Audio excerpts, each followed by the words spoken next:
Bismillahirrahmanirrahim. Alhamdulillah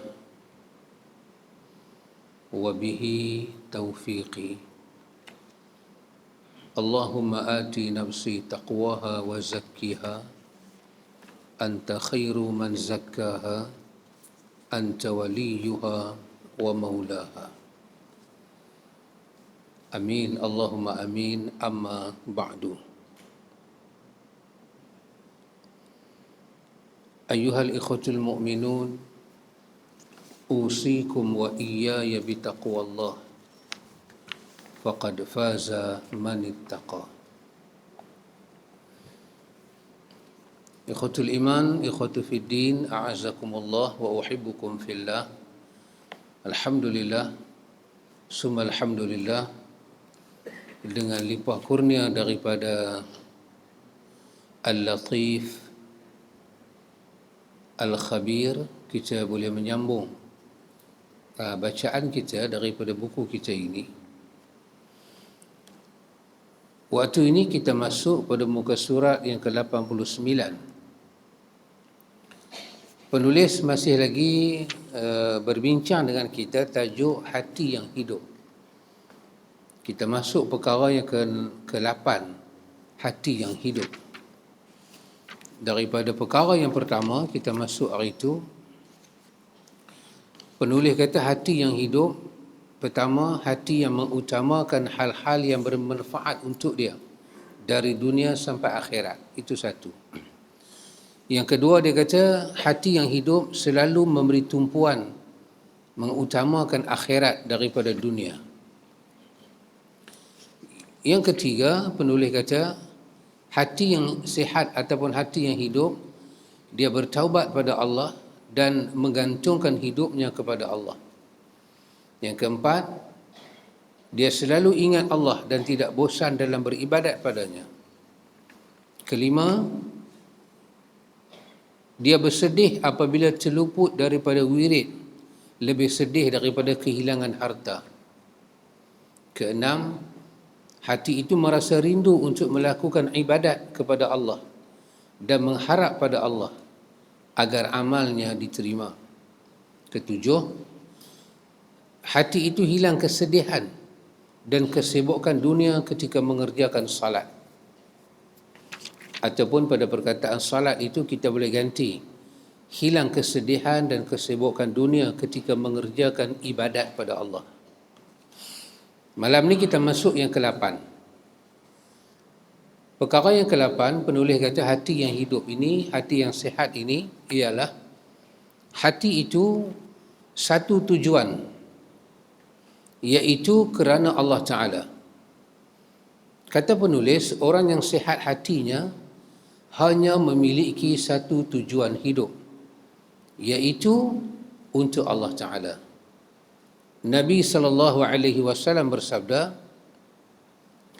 "Man kanatid dunya hammahu, farraqallahu alaihi amrahu, wa ja'ala faqrahu baina 'ainaihi, wa lam ya'tihi minad dunya illa ma kutiba lahu. Wa man kanatil akhiratu niyyatahu, jama'a Allahu lahu amrahu, وَجَعَلَ غِنَاهُ فِي قَلْبِهِ وَأَتَتْهُ الدُّنْيَا وَهِيَ رَاغِمَةٌ." Terjemahan dia, barang siapa yang tujuan hidupnya adalah dunia, maka Allah akan cerai-beraikan urusannya, menjadikan kefakiran di kedua pelupuk matanya, dan dia mendapat dunia menurut apa yang telah ditetapkan baginya. Dan barang siapa yang niat tujuannya hidupnya untuk negeri akhirat, Allah akan mengumpulkan urusannya, menjadikan kekayaan di hatinya, dan dunia akan mendatanginya dalam keadaan hina. Ini perkara yang ke-8, ikhwan, iaitu hadaf kita, jalan yang kita tuju itu. Ikhwan, ayat daripada surah Az-Zariyat, ayat daripada surah Az-Zariyat yang kita tahu dah. Dalam ayat tu Allah menghimpunkan segala-galanya. Allah beritahu pasal apa dia buat kita. Allah beritahu tujuan dia buat kita. Allah beritahu kerana apa dia buat kita. Dia nak kita duduk dalam dunia ni macam mana. Apa benda dalam dunia ni kita tak boleh buat. Apa benda kita kena buat. Dia cerita dalam sepotong ayat yang begitu pendek tapi syarat dengan makna. Dahsyat ayat ni. Kita baca, kita hayati, kita tadabbur, kita renung dan kita jadikan ayat ini sebagai matlamat hidup kita, hadaf, panduan hidup kita, tujuan hidup kita. Ayatnya Allah Ta'ala sebut, وَمَا خَلَقْتُ الْجِنَّ وَالْإِنسَ إِلَّا لِيَعْبُدُونَ. Cukup. Tidaklah aku jadikan jin dan manusia. Allah tak sebut dia buat binatang ke, dia buat rebau, dia buat lembu. Dia sebut dua ni. Dua yang dipanggil sakalain. Dua makhluk Tuhan yang ada akal. Yang terkena hukum taklif. Yang Tuhan letak kepada mereka mas'uliyah. Tanggungjawab hidup.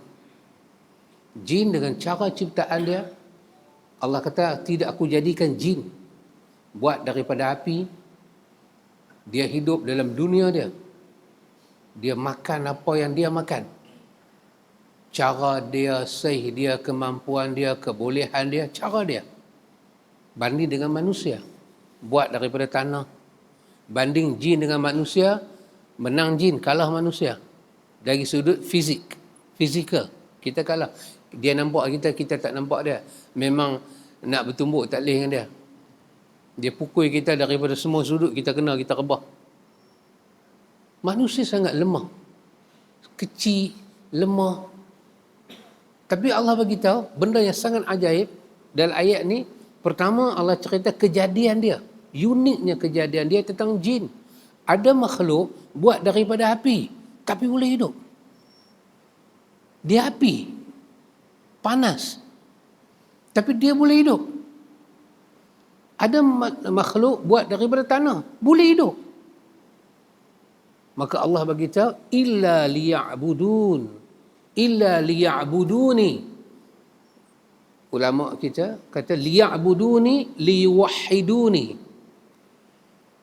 Jin daripada api ke, itu hang punya pasal. Jin tak payah sombong, jin tak payah bagi tahu ke orang dia buat daripada apa. Tuhan tahu dia buat daripada apa. Kerana Tuhan yang buat jin. Tuhan tahu jin makan apa, duduk tak mana, suka apa, kahwin macam mana, bermasyarakat macam mana, dia hantar anak dia pergi sekolah macam mana, ni musim cuti sekolah, dia hantar anak dia balik kampung tak mana, semua Tuhan tahu. Manusia Tuhan tahu. Tuhan kata dengar elok-elok manusia. Di kalangan jin ada yang kuat. Di kalangan manusia ada yang kuat. Di kalangan jin ada yang jahat. Ada yang saleh. Di kalangan manusia ada yang jahat, tak dengar kata, dan ada yang saleh. Depan ayat ni Allah cerita kebesaran dia. Dalam ayat lain Allah cerita dia buat jin macam mana, api macam mana. Ayat lain Tuhan cerita pula manusia ni buat macam mana. Semua Allah cerita. Allah kata dengar elok-elok. Pasal apa aku buat hampa? Aku buat hampa supaya hampa main ibadat kepada aku saja. Matlamat hidup. Pasal apa buat? Dari apa manusia dibuat? Kenapa manusia dibuat? Untuk apa manusia dibuat? Manusia nak duduk dalam dunia ni macam mana cara pattern dia? Dia nak draw hidup dia tu macam mana? Color apa dia nak pakai?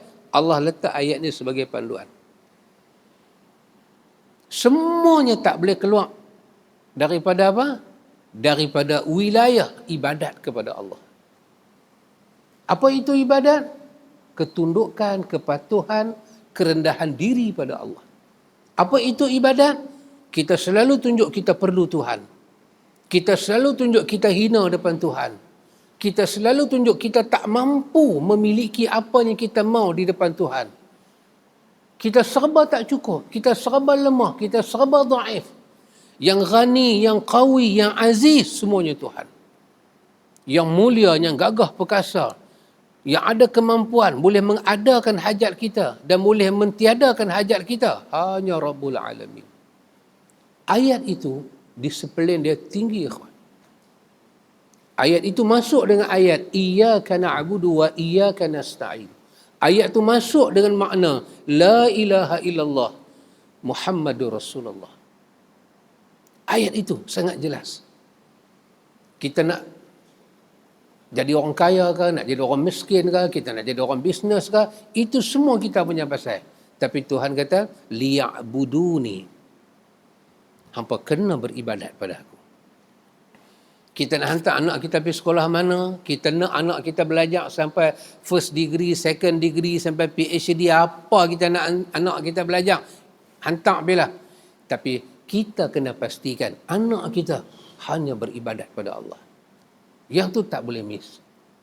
Itu kerja cikgu sekolah, itu kerja pemimpin dengan rakyat, itu kerja ulama dengan umat, itu kerja kita, setiap nafs diri kita, itu kerja kita. Saya boleh panggil nama saya apa, saya boleh beli gelaran apa-apa, tapi dalam semua yang saya ada, kena menampakkan pada Tuhan, kita sedang berubudiyah pada dia. Tak ada pasal apa dia buat kita. Pasal ini aja. Maka penulis kata, orang yang Allah bagi hidup hati dia, dia sedar tujuan hidup dia dan satu. Tujuan hidup dia kerana Allah. Sebab tak boleh macam lain dah, ikhwan. Pasal kita ni, daripada 2023 masuk 2024, bulan 2 nak habis dah. Rejab nak habis dah. Nak masuk Syaban, nak masuk Ramadan, nak masuk Syawal, nak masuk Zulqa'dah, nak masuk Zulhijjah, mai pula Muharram. Tu kita punya tu. Wa tilkal ayyamu nudawiluha bainan nas. Silih berganti, kami putarkan hari di kalangan manusia. Sedang zurtumul maqabir. Kita jadi penziarah kepada kubur. Kita masuk, bukan kita pergi kubur, kita masuk dalam kubur. Hatta zurtumul maqabir. Sampailah hari silih berganti. Last kali zurtumul maqabir. Ending manusia. Tapi kita hidup dengan apa? Dengan alhaakumut takatsur. Kita hidup dengan anak, kita hidup dengan harta, kita hidup dengan kuasa, kita hidup dengan kesihatan, kita hidup dengan umur. Alhaakumut takatsur. Kita kumpul, kita bagi banyak, kita megah, kita seronok, kita timing, kita jadi macam-macam. Tapi dalam duk seronok tu, masa berputar. Hari silih berganti. Semua duk main. Nak bawa kita kepada satu tempat. Nama dia Maqabir. Seorang tak terlepas. Kalau kita boleh hidup dalam dunia ni, last kali tak jumpa Tuhan.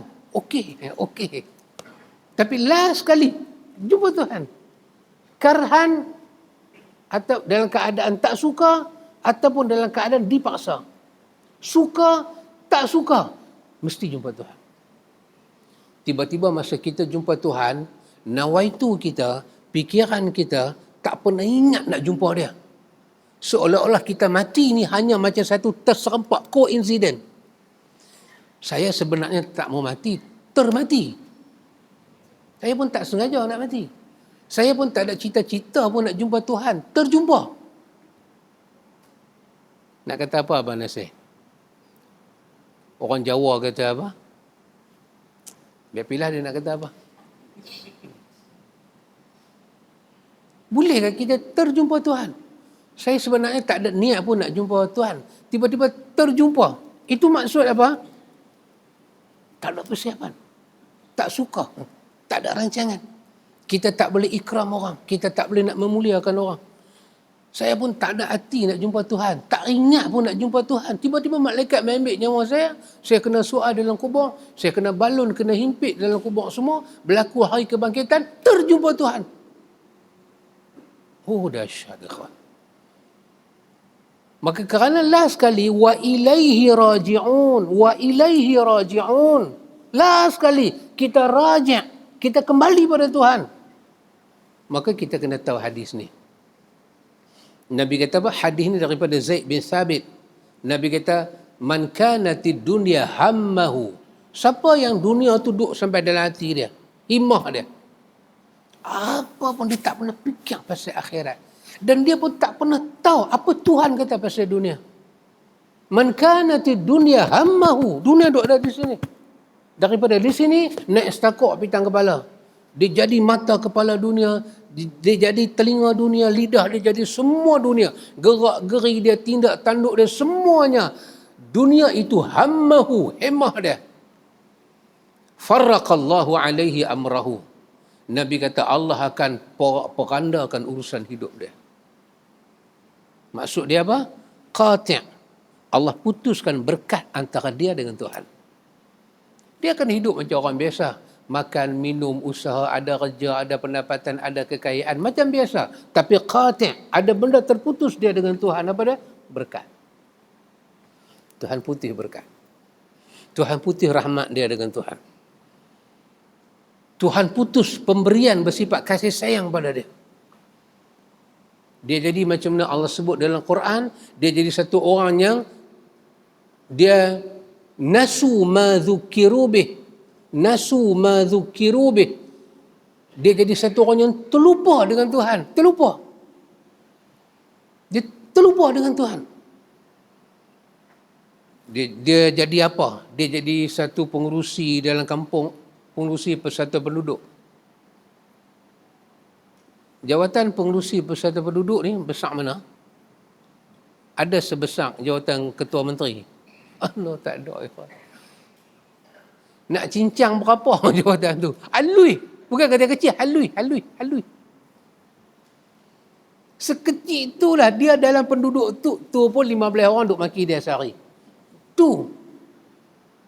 Sekecil jawatan tu, bila Allah Ta'ala bagi porak peranda hidup dia, apa dia ikhwan? Sekecil jawatan tu, dia tak akan teringat nak pimpin orang ke Tuhan. Dia tak akan teringat. Dia tak akan dapat bagi idea membawa penduduk itu pada Tuhan. Tak akan dapat idea.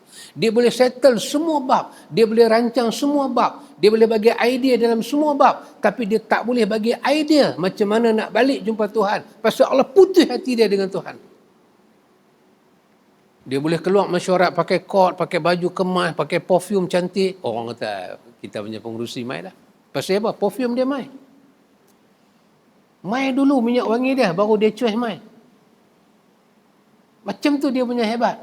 Tapi dia tak boleh bagi idea macam mana nak selesai masalah penduduk dengan Tuhan. Dia tak boleh bagi idea. Dia boleh repair lift. Dia boleh fikir kita punya tempat nak cat lagu mana. Dia boleh fikir kampung kita nak buat tudung tingkap macam mana. Tudung tingkap satu kampung. Dia boleh fikir nak buat kampung 2 lapis lagu mana. Punya dahsyat otak dia.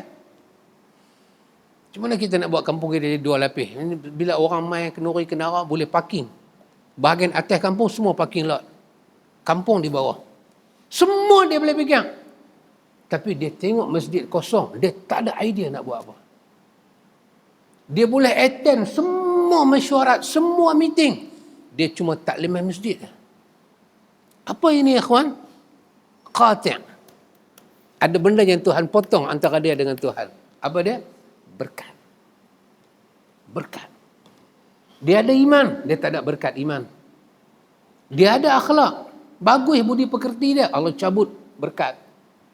Dia hanya berjaya bawa manusia kepada dunia sahaja. Pasal apa? Pasal dalam perut dia, dalam otak dia, semuanya himmah dia, ad-dunya himmahu. Dunia ni berkeping-keping, jadi molekul-molekul, jadi elektron, jadi proton, semua duduk dalam kepala otak dia. Dia boleh bagi idea banyak. Dia boleh touch otak dia macam mana nak bina manusia dalam dunia. Cuma Tuhan blok dia. Dia tak boleh bawa manusia kepada Tuhan. Maka apa jadi pada dia? Wa ja'ala faqrahu baina 'ainain. Allah letak pakyak di depan biji mata dia. Dia tak pernah nampak dia senang. Dia susah. Senang ni tak pernah keluar di mulut. Senang ni tak pernah mai kat telinga. Cakap apa pun susah. Cakap apa pun susah. Apalagi Tuhan buat? Walam ya'tihi minad dunya illa ma kutiba lahu. Dia kerjalah macam mana dalam dunia. Dia tak akan dapat melainkan apa yang dah Tuhan tulis kat dia. Tapi siapa man kanatil akhiratu niyyatahu ataupun himmatahu, siapanya akhirat di dalam diri dia. Sahabat ingat senang ke kita nak ingat akhirat kalau tak belajar akhirat? Bolehkah kita ingat akhirat kalau kita tak ambil tahu apa itu akhirat? Satu orang ni dengan jahat, pendek kata dia ni cerodong. Tahu cerodong? Okay. Apa tu? Cerodong. Tidur malam, mimpi akhirat, duk esok terus kena akhirat. Bolehkah jadi begitu? Akhirat bukan dikenal dengan mimpi. Akhirat kenal dengan belajar. Dan nak belajar pasal akhirat ni tahu mana? Kena belajar daripada Quran. Hanya Quran saja cerita pasal akhirat. Hanya sunnah Nabi saja cerita pasal akhirat. Pasal akhirat ni cuma duk ada di mulut Nabi saja. Mulut orang lain tak ada. Nabi tak boleh berkeluar cerita pasal akhirat kalau dalam diri dia tak ada akhirat. Dalam diri Nabi tak ada akhirat. Macam mana Nabi nak berkeluar akhirat di mulut dia? Kenapa Nabi duk bercakap pasal akhirat, pasal Tuhan, pasal hidup di mahsyar, pasal dalam diri dia syarat dengan pengetahuan tu, wahyu daripada Tuhan. Orang yang tak tahu apa pasal akhirat, macam mana dia nak bercakap pasal akhirat? Akhirat kena belajar. Maka Nabi kata, man kanatil akhiratu niyyatahu. Siapanya akhirat itu menjadi niat dia. Dia belajar, dia reti, dia kenal. Dia jadi satu orang yang kenal akhirat. Maka dia pun nak menuju kepada akhirat. Jama'allahu lahu amrahu. Allah Ta'ala akan himpun semua urusan dia jadi elok. Urusan yang patut bercerai-berai tadi, Allah himpun bagi elok. Allah jaga urusan dia. Allah bersama dengan dia. Dia buat kerja apa? Allah rahmati dia. Wa ja'ala ghinahu fi qalbihi. Allah letak rasa cukup, rasa kaya dalam hati dia. Dalam hati dia. Ikhwan, kalau orang kaya kata dia kaya, orang kaya kata cukup, best. Cukup best. Sebab kalau orang kaya kata tak cukup, masalah. Orang kaya, dia kaya dan dia alhamdulillah dia kata rezeki Tuhan bagi kita cukup. Tapi kalau orang miskin boleh kata cukup, ini luar biasa. Ini luar biasa. Biasanya keperluan hidup tu ada pada orang miskin, orang tak ada duit. Dia nak berubat, anak nak sekolah, nak raya. Sat lagi kot tu, sat lagi kot ni, sat lagi kot. Banyak benda dia nak pakai dengan duit ni. Tiba-tiba dia boleh kata cukup. Anak semua pakai duk mengaji lagi, hak sulung tu saja duk mengaji universiti, hak lain ada sekolah menengah, ada buat diploma, ada sekolah rendah. Tengok anak dia, tengok cara dia kerja tu macam tak apa. Tapi mulut dia, alhamdulillah cukup. Oh subhanallah. Pasal apa? Pasal Allah campak rinan, rasa cukup, rasa kaya dalam diri dia, dalam hati dia. Bukan di mata dia. Tadi hak miskin tu Allah buta mata. Ni Allah buta hati. Tempat simpanan khazanah yang paling dahsyat di hati. Wa atatuhu dunya wa hiya raghimatun. Allah hantar dunia mai kat dia.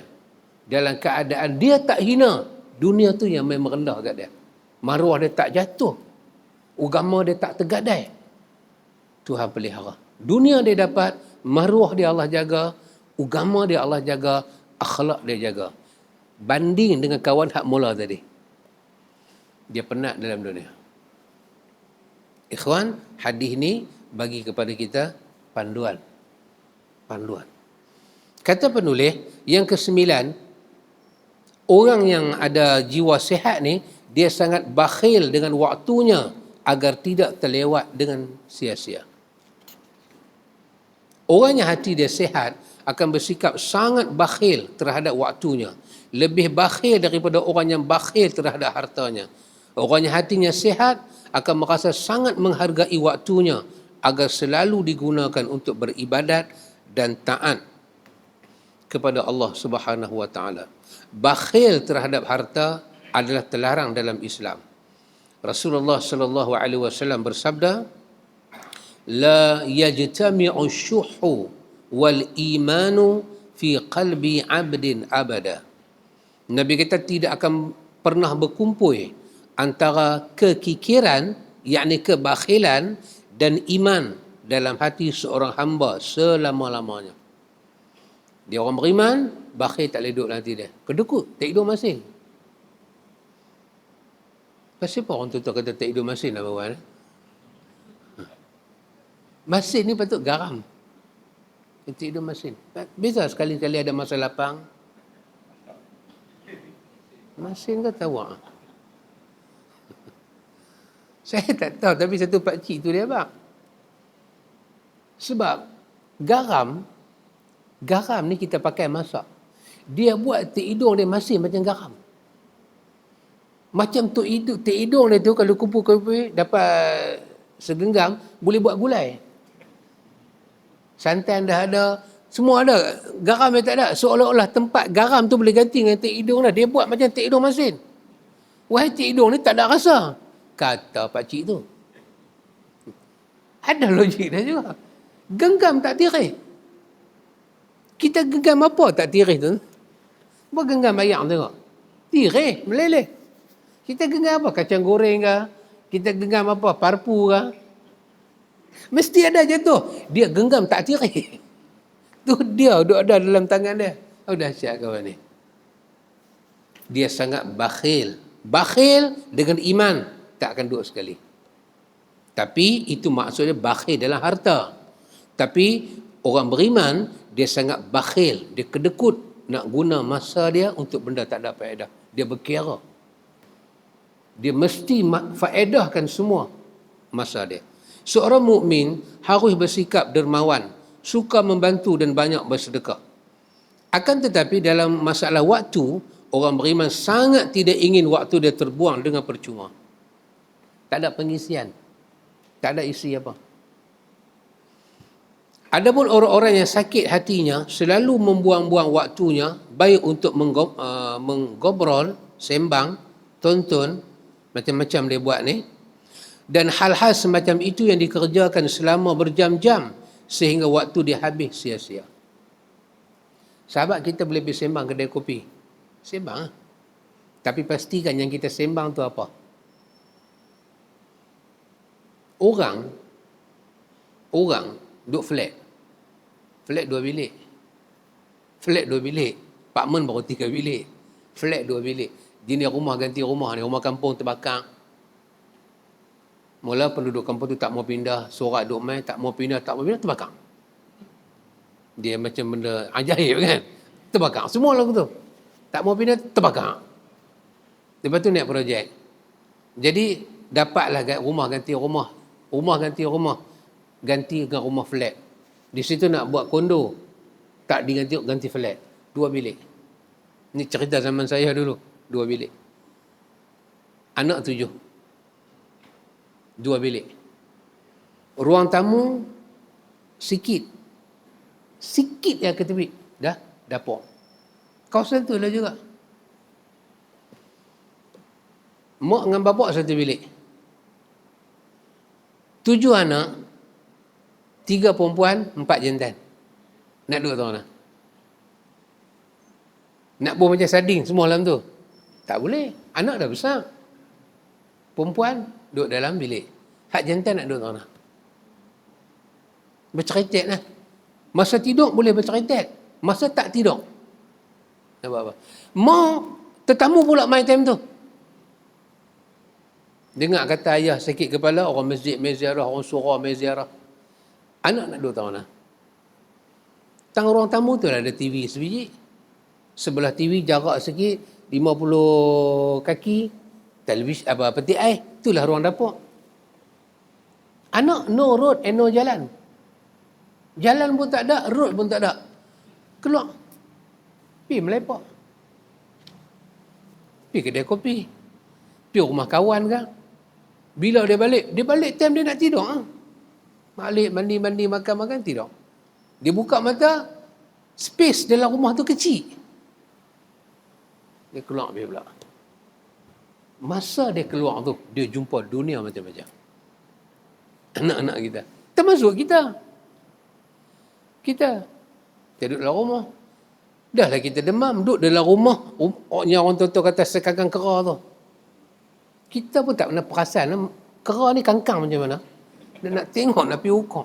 Tapi orang tua abang kata kecil. Dia langkah tak jauh. Rumah sekangkang kera. Tak apalah kalau sekangkang kera, rumah kera besar tu, tak apalah kangkang dia tak luas. Kita ni tak kangkang pun luas. Duduk tak mana. Kita pun keluar. Pergi duduk kedai kopi, lepas isyak kita duduk kedai kopi lagi, pukul 9 duduk kedai kopi, pukul 10 duduk kedai kopi, pukul 11 sampai menguap. Sampai mengantuk. Bukan habis kelas, sampai mengantuk. Sampai mengantuk balik Tidak. Pasal itu kedai kopi boleh menjadi tempat. Pasal ini satu daripada masalah kita. Ke belakang ni lah ikhwan baru mai rumah 3 bilik. Dulu zaman saya, rumah 2 bilik, rumah flat 2 bilik. Tak boleh nak buat apa. Keluar Kita lepak. Dulu mana ada Starbucks? Mana ada Coffee Bean? Dulu mana ada McD? Mana zaman tak ada apa. Orang Malaysia pun tak ada 24 jam. Sejak Kelang ada buat 24 jam baru mamak berkorban masa depa nak jaga orang-orang yang kerja shift ni. Baru mai. Dulu.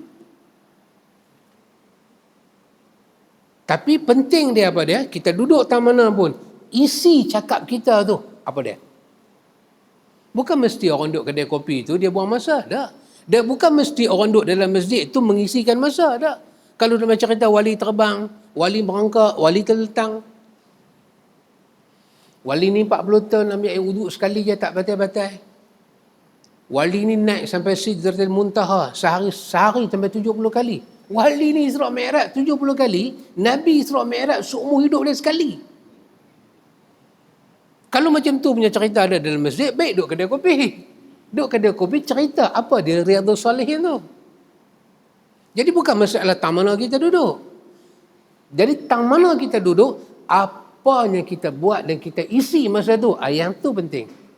Penulis kata, padahal waktu tu sebagai modal seorang mukmin dalam mempersiapkan diri bertemu dengan Allah. Dan waktu akan diminta pertanggungjawabannya oleh Allah Ta'ala esok. Nabi SAW bersabda, la tazulu qadama abdin yawmal qiyamati hatta yus'ala an umrihi fima afnahu wa an ilmihi fima fa'ala wa an malihi min aina iktasabahu wa fima anfaqahu wa an jismihi fima ablahu. Ini hadis Tirmizi, hadisnya hasan sahih.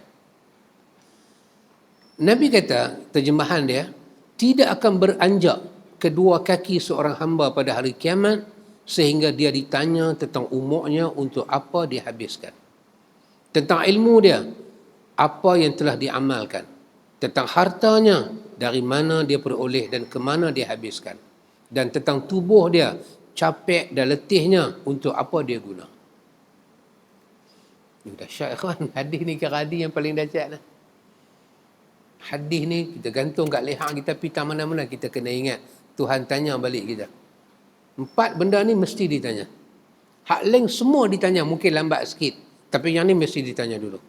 Tanya umur. Sejak akhir balik sampai mati buat apa?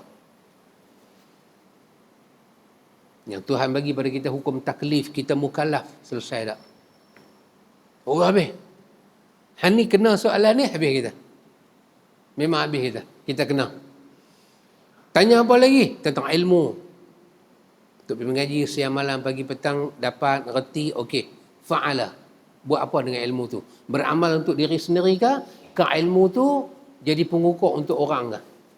Ke ilmu tu untuk diri sendiri ke? Macam mana? Ikhwan, ni semua ni bila Tuhan tanya, kena jawab.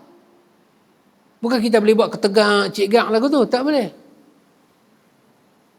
Kita dengan budak-budak kan, tanya awak tak tidur lagi, dia buat muka com, ketegak, tak jawab habis sudah.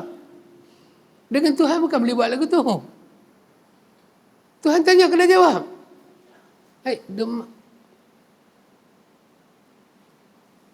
Sahabat duduk dengar. Saya hak bercakap. Lagi Tuhan tanya.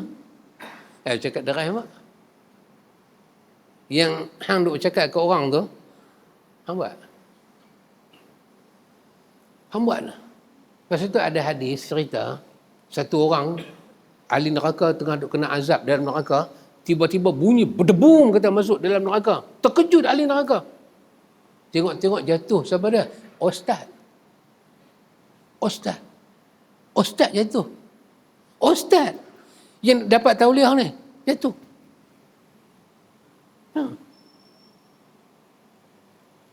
Dapat tauliah ke? Tak dapat tauliah ke? Ustaz jatuh.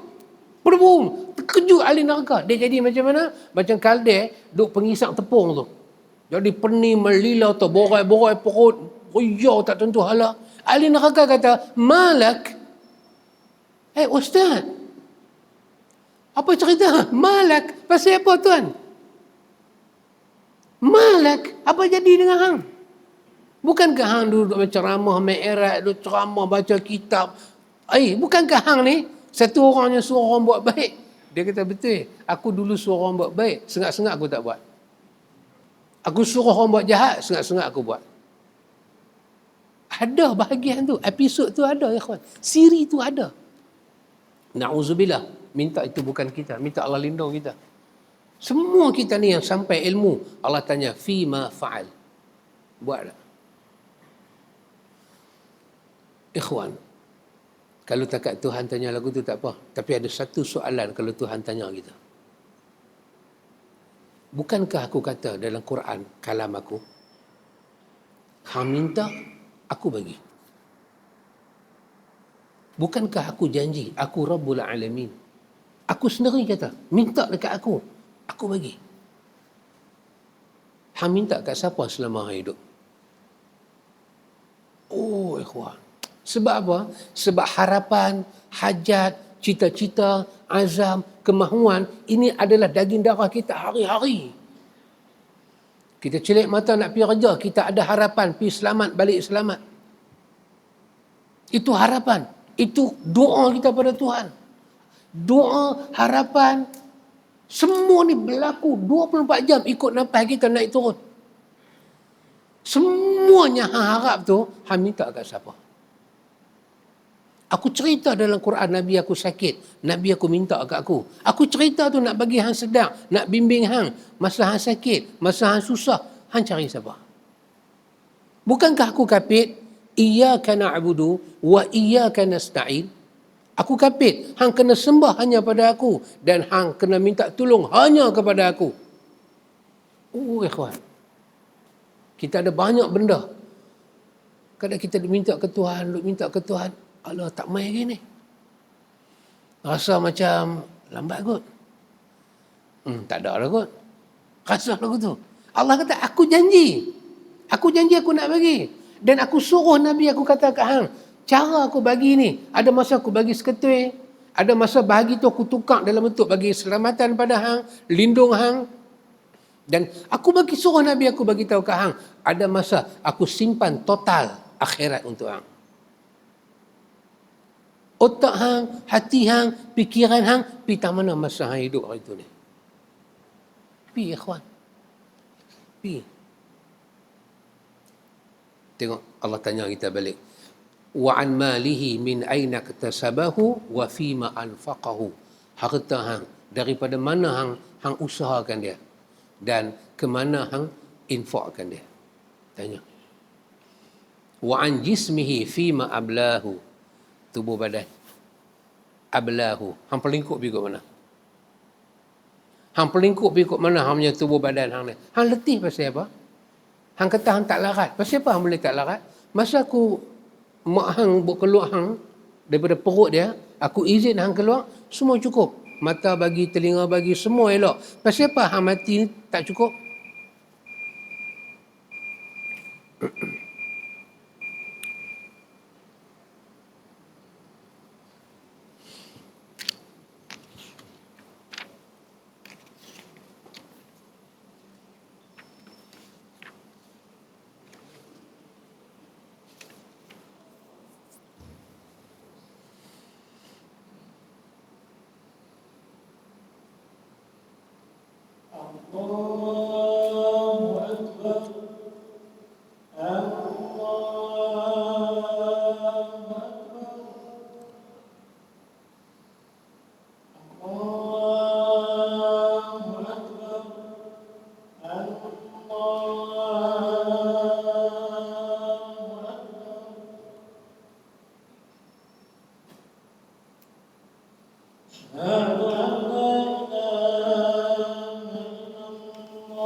Ikhwatul iman, ikhwatu fid din, a'azzakumullah wa uhibbukum fillah. Kemudian penulis menyatakan kepada kita, Allah Ta'ala juga bersumpah, wal asri innal insana lafi khusrin illa alladhina amanu wa amilus salihati wa tawasaw bil haqqi wa tawasaw bis sabri. Terjemahan dia, demi masa, sungguh manusia berada dalam kerugian kecuali orang-orang yang beriman dan mengerjakan kebajikan serta saling menasihati untuk kebenaran dan saling menasihati untuk kesabaran. Seharusnya, kata penulis, seorang mukmin sedang bahawa masih banyak buku dan kitab yang belum sempat dibaca. Bukan baca, ikhwan, buka plastik pun tak lagi. Itu sudah punya beli buka plastik tak lagi.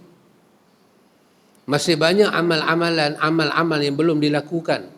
Masih banyak sunnah-sunnah yang belum dia ketahui dan dia amalkan. Masih banyak hal-hal yang bermanfaat lainnya yang disia-siakan. Waktu itu sangat berharga. Kerananya manfaatkanlah waktu dengan sebaik-baiknya. Adapun waktu yang banyak orang tertipu dengannya adalah waktu sihat dan waktu luang. Kita ada masa. Ada masa tu tak sibuk, nikmat. Sebagaimana sabda Nabi SAW, ni'matani maghbunun fihima kathirun minan nasi as-sihhatu wal faraghu. Terjemahan dia, dua nikmat yang banyak manusia tertipu dengan keduanya, iaitu nikmat sihat dan nikmat masa terluang. Ya, nikmat sihat tu Imam Ibn Katsir bila dia sampai pada ayat Baqarah, Allah bercerita tentang orang buat haji. Orang buat haji, lepas tu Allah cerita mereka ni ada dua jenis. Satu orang doa pada Tuhan, Rabbana atina fid dunya wa ma lahu fil akhirati min khalaq. Dia minta atina fid dunya. Allah kata dia lupa minta akhirat. Wa ma lahu fil akhirati min khalaq. Akhirat dia tak ada apa. Dia tak minta. Tapi Allah kata wa minhum man yaqulu Rabbana atina fid dunya hasanah wa fil akhirati hasanah wa qina azabannar. Ada orang, Allah kata, dia minta pada Allah, berilah kepada kami kebaikan dunia, kebaikan akhirat, dan selamatlah kami daripada azab api neraka. Oh, Allah kata Allah suka orang ni. Allah suka orang ni. Orang yang dia minta pada Tuhan dunia dan akhirat. Ibnu Katsir bila sampai pada perkataan atina fid dunya hasanah. Apa makna hasanah di dunia? Ibnu Katsir kata ibadat dan ilmu. Kita boleh buat ibadat dan kita dapat sihat untuk buat ibadat. Itu adalah hasanah dalam dunia. Oh, ikhwan. Senang kan nak tafsir macam tu? Dahsyat. Kita dapat sihat. Kita boleh buat ibadat dengan sihat tu. Ini sebesar-besar nikmat Tuhan dah bagi. Maknanya ikhwan, kepada kita, Tuhan dah bagi sebesar-besar nikmat dah.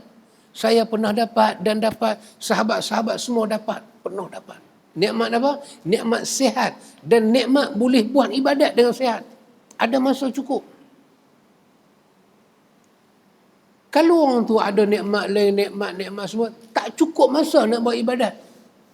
Sembahyang jemaah tu imam bagi salam aja. Dia kira nak belah. Pasal apa dia? Bukan sibuk dah ikhwan, busy. So many things to do. Banyak benda nak kena buat. Oh, subhanallah. Subhanallah ikhwan. Allah bagi nikmat yang besar. Walaupun Tuhan tak bagi pada kita kaya macam setengah bagi orang kaya. Tapi Allah kadang-kadang bagi nikmat pada kita. Berapa banyak duit kita Tuhan jaga. Duit kita Tuhan jaga ikhwan. Kita sihat alhamdulillah. Kita tak kaya. Tapi Tuhan jaga duit kita. Kawan kita masuk hospital, batu karang. Batu hak tengah laut tu, macam lapak masuk dalam perut dia. Batu karang duduk tak mana? Di laut. Stone. Masuk dalam perut, batu karang. Jadi apa? Kencing tak lepas. Berdarah. Jalan sampai peringkat macam nak rokok. Peluh tak mau keluar. Sakit ni Tuhan Maha mengetahui. Sakit satu belakang. Dia duk cerita tu, kita pula macam sakit. Cara dia cerita tu dengan, oh orang yang rasa sakit. Pergi hospital. Okay, jumpa doktor semua. Doktor kata lagi 6 bulan. Lagi 6 bulan. Pasal apa? Doktor kata queue panjang. Bukan hanya seorang ada batu. Ramai lagi ada batu. Tu yang kawan tu kata, encik, dia punya kepala batu besar dah duduk. Tu batu karang daripada pokok pitang kepala lah tu. Tak boleh tunggu ikhwan. Tak boleh tunggu. Tak boleh tunggu. Pergi jumpa bomoh. Ada bomoh batu karang. Dia golek-golek teluk. Batu masuk dalam teluk. Pecah teluk, batu keluar. Lega, alhamdulillah. Sebulan lega. Lepas sebulan, dia main pula. Dia main pula sakit. Tak boleh tahan. Private hospital. Swasta. Doktor pun senyum. Doktor senyum seronok. Doktor senyum-senyum. Doktor kata ada batu 3. Ada 3. Tapi tak nak jalan. Doktor kata kena operation. Tarik keluar. Sebiji batu. Doktor kata 6,000. Ada berapa batu? 3 batu. Dandan peluh dia keluar. Dandan peluh keluar. Peluh jantan semua keluar. Saya pun tak ada kerja doktor. Boleh tak? Doktor pun bagus. Tak apa dia kata. Saya bagi 11,000. 11,000 tu saya tawak. Kalau tawak juga, pergi belah lah batu tu. Ikhwan. Ketiak lah juga. Ketiak juga. Bini pergi tengok dalam almari adalah cincin emas. Tolak pisat. Anak-anak pergi ketuk sana ketuk sini. Bagi kumpul-kumpul dapat 11,000 pergi bayar. Kita ikhwan. Dia batu 3 biji nak berkeluar 11,000. Kita Tuhan tak bagi batu karang. Maksudnya apa? Tuhan dah jaga 11,000 kita. Pernahkah kita bersyukur tengok orang sakit? Ya Allah, betapa hang jaga harta aku. Tak kalau 11,000 untuk kita orang sihat, boleh buat apa? Anak sekolah, cucu sakit demam. Nak bayar hutang tu nak 11,000. Ni 11,000, satu hari habis. Langsai. Nak kumpul balik 11,000. Ni nak kumpul balik 11,000. Nak kumpul ni zaman lah bukan senang. Nak bubuh duit dalam tabung ni macam Alicat kata tu, buruh bambu tu punya lagu. Balik pergi dengar balik. Dia nak kahwin. Dia bagi mayang tengah malam. Dia simpan duit dalam buluh bambu. Dalam tabung bambu. Tabung buluh ni.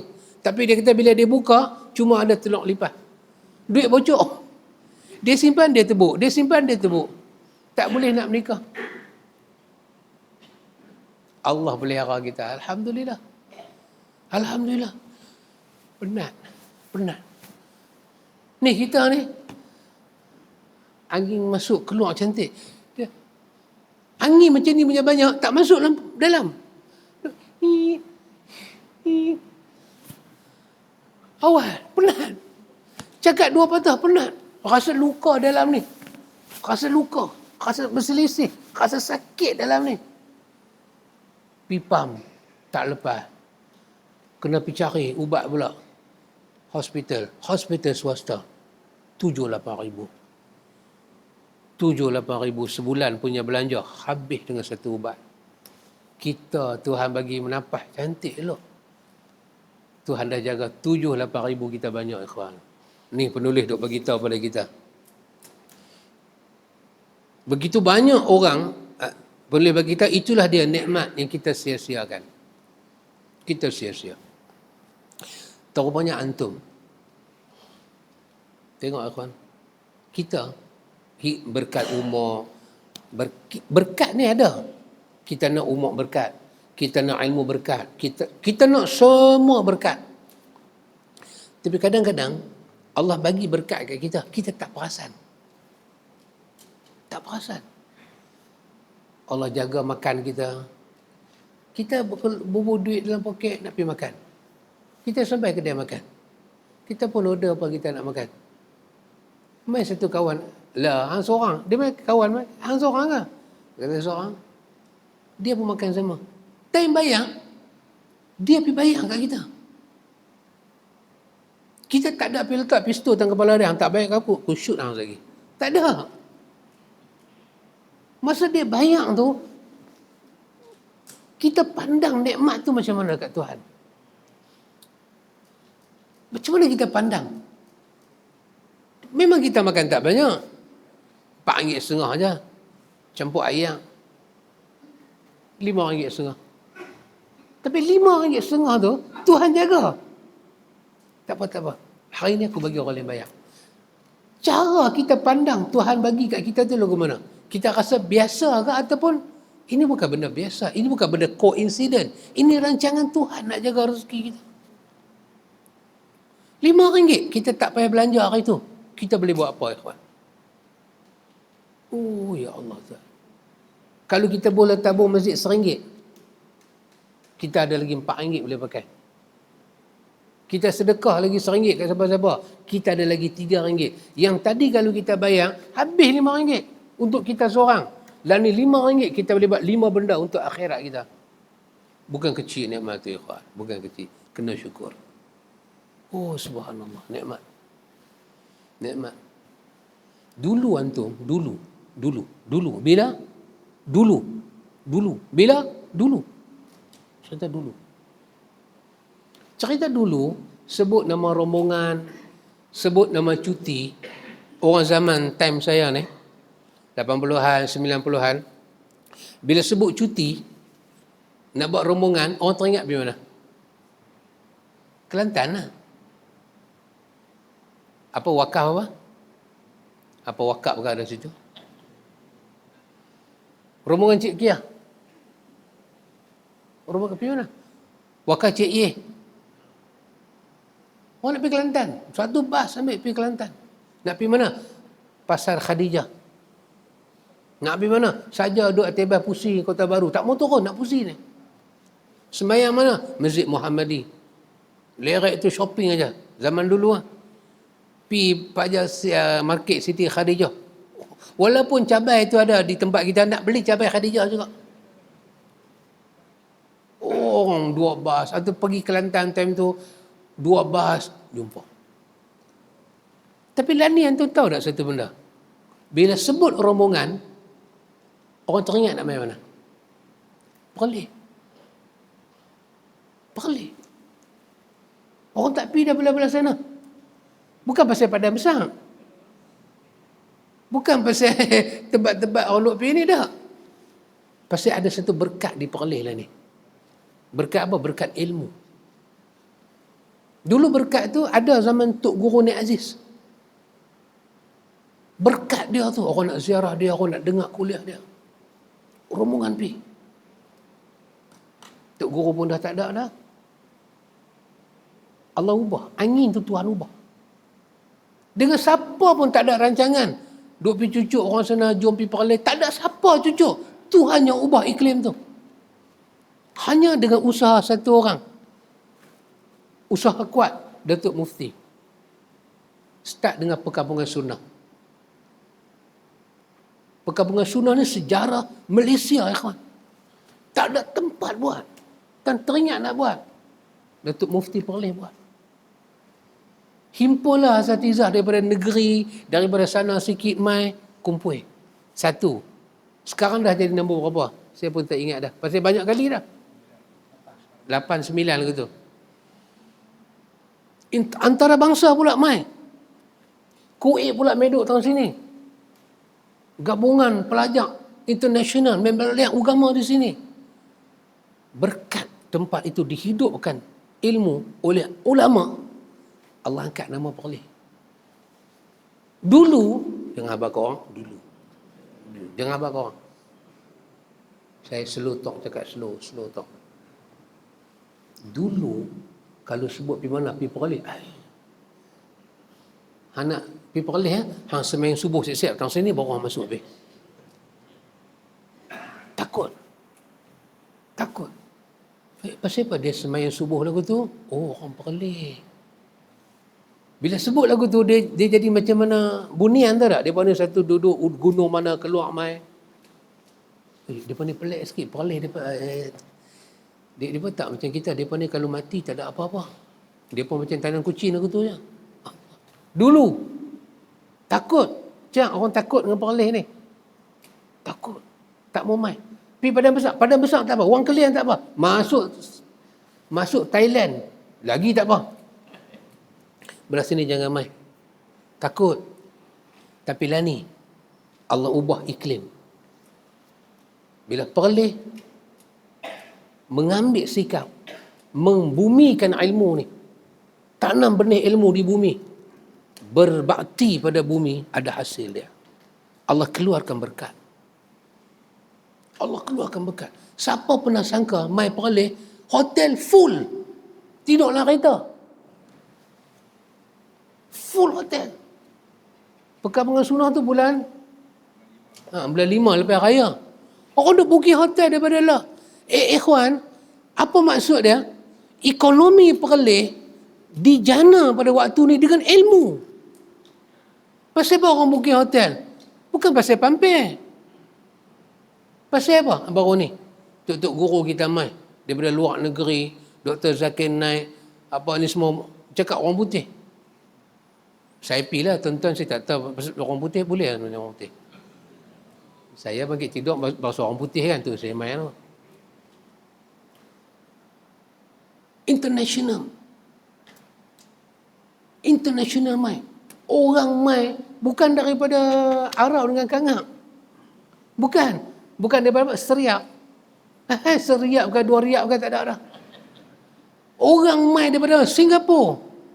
Orang mai daripada Sabah, Sarawak, daripada Brunei, Indonesia, international. Nak dengar public talk. Pasal apa? Pasal tauhid. Bukan pasal kursus masak. Bukan pasal kerangka membina negara. Orang nak dengar apa itu tauhid. Orang nak dengar. Tokoh dunia ni kata tauhid apa? Tokoh ni bincang lagu mana? Tokoh mengislamkan orang ni kata apa? Orang nak dengar. Orang mai. Orang queue dalam dewan, luar dewan. Pergi ke masjid. Orang pergi. Cakap. Orang Perlis hari tu cakap orang putih daripada subuh sampai isyak. Siapa pernah sangka benda ni, kawan? Menjana ekonomi. Perkampungan sunnah menjana ekonomi. Kedai-kedai makan dapat rezeki dengan ilmu agama. Siapa punya idea? Alim ulama punya idea. Dulu benda ni Tok Guru Nik Aziz buat di Kelantan. Siapa pun tak nampak. Bila dia tak ada, Tuhan tunjuk. Orang nak dengar kuliah dia pagi jemaah dululah. Dulu masa dia mengajar di Dewan 2 tingkat tu dulu. Oh ikhwan. Satu Malaysia punya orang pi. Orang ambil bas pada Batu Kurau. Naik ikut jelai, jalan belakang tu. Turun sampai Jeli. Subuh-subuh sampai. Nak dengar kuliah. Oh subhanallah ikhwan. Allah bagi berkat kat Perlis. Kerana apa? Ilmu. Ekonomi dia, hotel dia, makan dia. Ni raya Cina ni, hotel penuh. Antum pergilah pagi-pagi, tak mana ada kedai makan di Perlis. Sebut aja nama. Buatlah tengah bendang. Buatlah, insya-Allah buat atas kubur pun. Orang nanti main. Oi, jangan. Dulu sahabat saya tadi kata, orang Perlis ni berapa kerak aja, 10 orang aja. 10 orang aja dia kata Perlis. 10 orang lah, bukan banyak pun. Negeri last. Kecil. Kecil last. Tapi yang kecil itulah ni, yang last itulah ni, menjadi negeri mengangkat ilmu. Perlis dikenal di Singapura. Perlis dikenal di Sabah, Sarawak. Di Indonesia. Di Brunei. Di perkampungan Melbourne. Orang cakap pasal Perlis, perkampungan sunnah. Orang cakap pasal nama Mufti Perlis, dunia lah ni kawan. Tapi kena ingat satu benda, Mufti Perlis orang Penang. Kena ingat.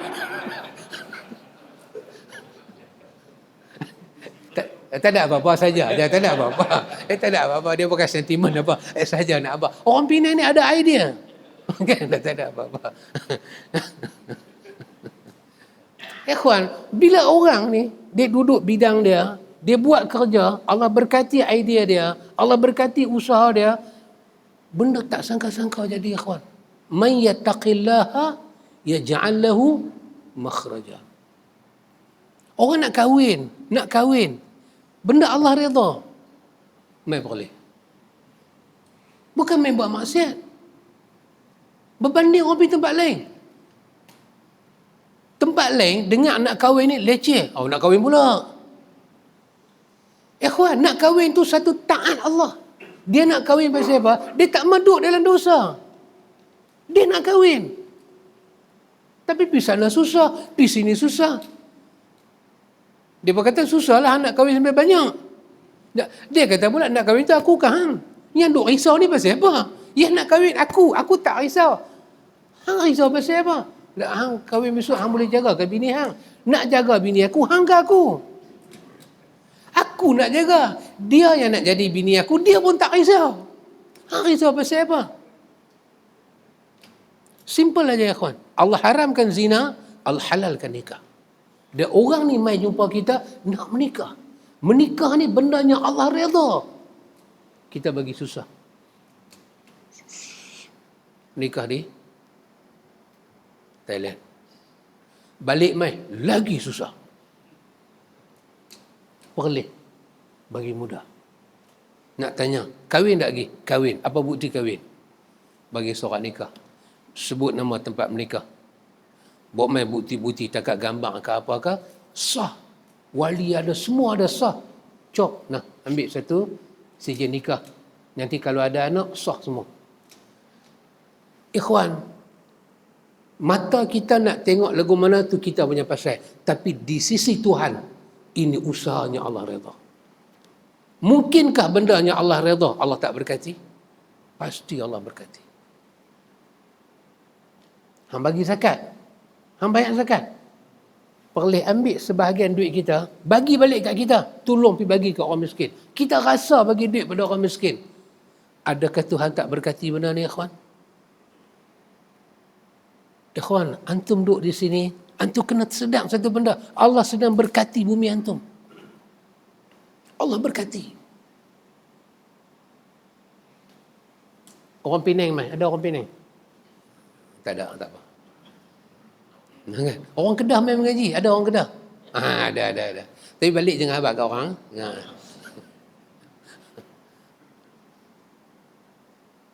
Orang Penang ada. Apa pun orang Penang. Tapi asal orang boleh juga. Duduk Penang. Ikhwan kena sedang. Allah bagi nikmat kat kita. Kena sedang.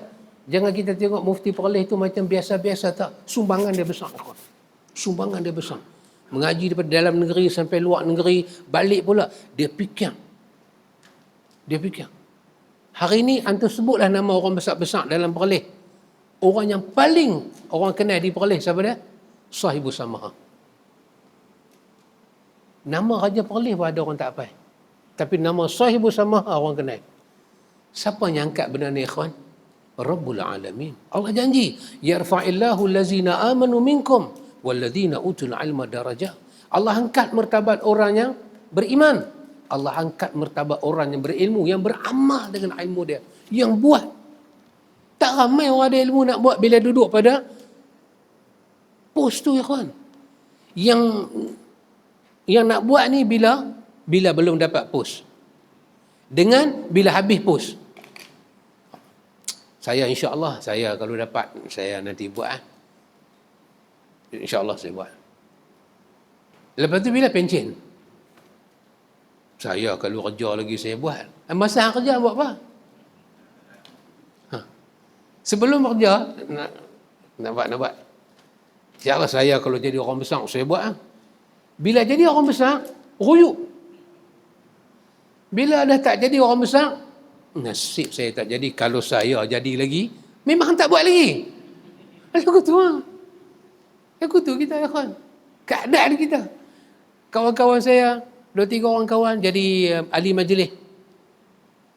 Tak kawan dengan kita. Tak kawan. Sebelum jadi ahli majlis, boleh jumpa, boleh sembang, minum kopi. Jadi ahli majlis. Dalam WhatsApp group, tak hidup dah. La yamutu fiha wa la yahya. Hidup tak ada bayang, mati tak ada kubur. Yang seorang tu dah tak ada ahli majlis, baru balik main kuliah. Assalamualaikum Ustaz, saya lama tak main kuliah. Sibuk no. Sibuk, bertonton punya sibuk. Macam mana cerita Nabi Yusuf kan? Kawan tu duduk penjara sekali dengan Nabi Yusuf. Nabi Yusuf pesan kat dia, hang kalau keluar besok, bagi tahu kat raja aku tak salah apa masuk ni. Dia keluar daripada penjara, berapa lama dia terlupa? Tu banyak. Bukan seminggu 2 tahun. Sampailah Allah nak takdir raja pergi mimpi pula. Dia terdengar, baru dia habaq pada raja dalam duk ada seorang pandai tak bisa mimpi. Baru berkelak. Kelak-kelak Yusuf tengok muka dia. Oh boy, lama noh. Lama noh. Baru teringat kat aku. Bila dah tak ada jawatan, tak ada dah jadi ahli majlis, apa manfaat kita berjumpa orang-orang yang kita tak mau kawan masa kita ada jawatan? Ada ustaz jadi ahli majlis, tak mau jumpa orang. Masa ustaz-ustaz biasalah, gerbang-gerbu. Bila jadi ahli majlis, tak mau jumpa orang. Oh, jumpa dia minta tolong pula. Oh, Allah minta tolong. Oh, dia duduk bayang benda tu. Besok, bila dah tak ada dah jadi kucing kurap dah. Assalamualaikum. Ni apa ni, mau suruh kali belakang, mau tendang kat belakang sekali. Ini manusia. Yang saya nak bagi tahu tadi apa dia? Negeri yang tu sedang diberkati oleh Tuhan.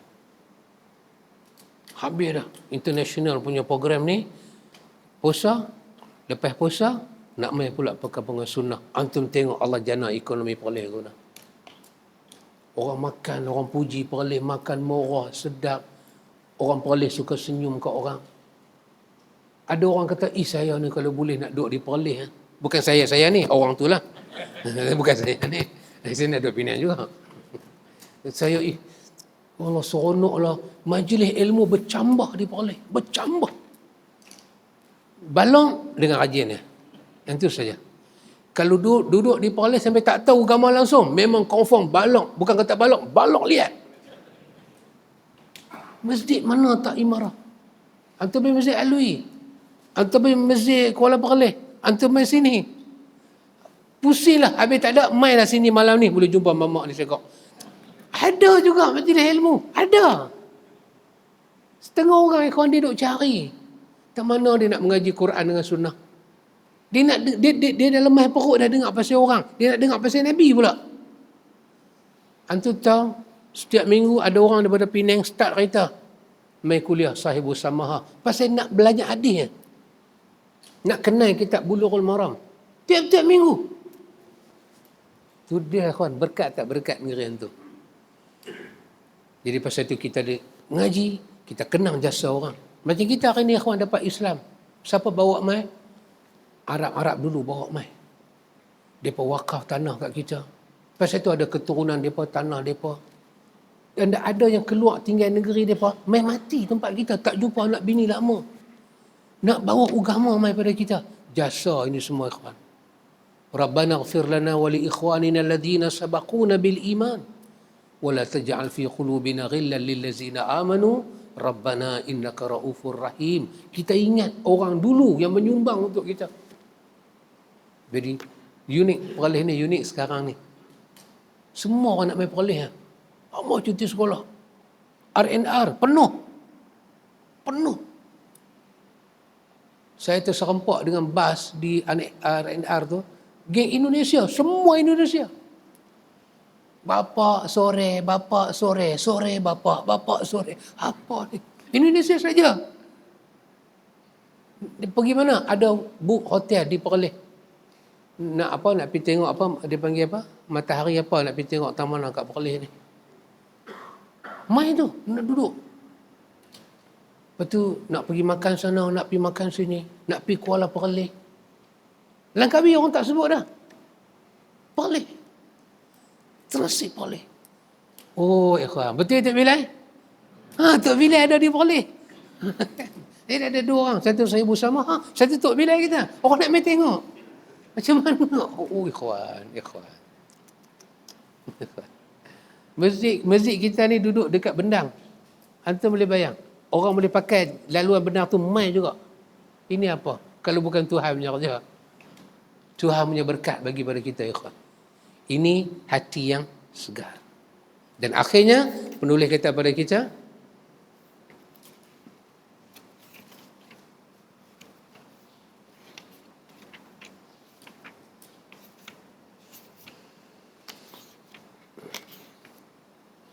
dan akhirnya yang ke-10 penulis kita pada kita, tanda hati yang segar, hati yang sehat, perhatiannya tertuju untuk membersihkan amal, bahkan lebih penting daripada mengerjakan amal tersebut. Begitu banyak orang yang beramal tanpa memeriksa kembali apakah amalnya sudah ikhlas dan sudah benar. Imam Sufyan As-Sawri berkata, "Ma'alajtu syai'an ashaddu alayya min niyyati li'annaha tataqallabu alayya." Kata Imam Sufyan As-Sawri, tidak ada satu yang paling berat untuk aku ubati daripada niatku, kerana dia sentiasa berbolak-balik pada diri aku. Ya ikhwan, nak jaga hati ni susah. Dia muqallibal qulub. Dia duduk tu tak tenteram. Dia pusing kot tu, dia pusing kot ni.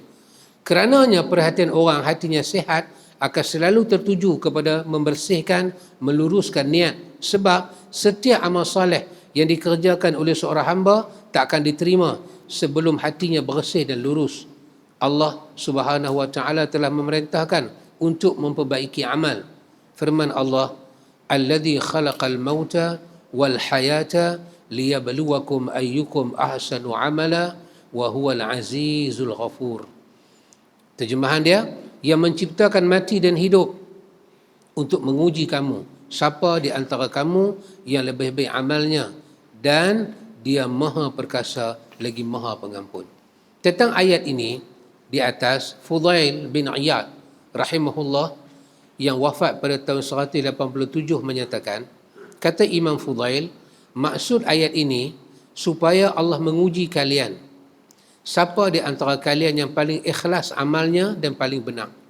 Sesungguhnya satu amal jika ikhlas namun tak benar, maka tak akan diterima. Dan jika benar namun tak ikhlas juga tidak diterima, sehingga ia ikhlas dan benar. Ikhlas iaitu dilakukan kerana Allah, dan benar iaitu harus sesuai dengan sunnah. Itulah maksud. Orang yang hati dia bersih, ikhwan, dia akan perhati amalan dia. Amal dia itu, kata Fudail bin Iyad, amal itu kena ikhlas dan benar. Ikhlas semua kita tahu. Kita ifradullah bila ibadah. Kita ifradkan Allah. Kita tuju dan kita tunggalkan ibadat kita untuk Allah. Itu ikhlas. Semua orang tahu. Dan apa itu benar? Benar ialah amal kita tu benar masuk dengan sunnah Nabi. Orangnya hati dia sihat, dia perhati syarat-syarat diterima amal. Bukan dia beramal tanpa perhati benar ni. Amal ikut dan. Apa syarat dia? Syarat tak mau baca. Syarat dah penentu sebuah amal diterima. Dan yang meletak syarat ni bukan kita, Tuhan.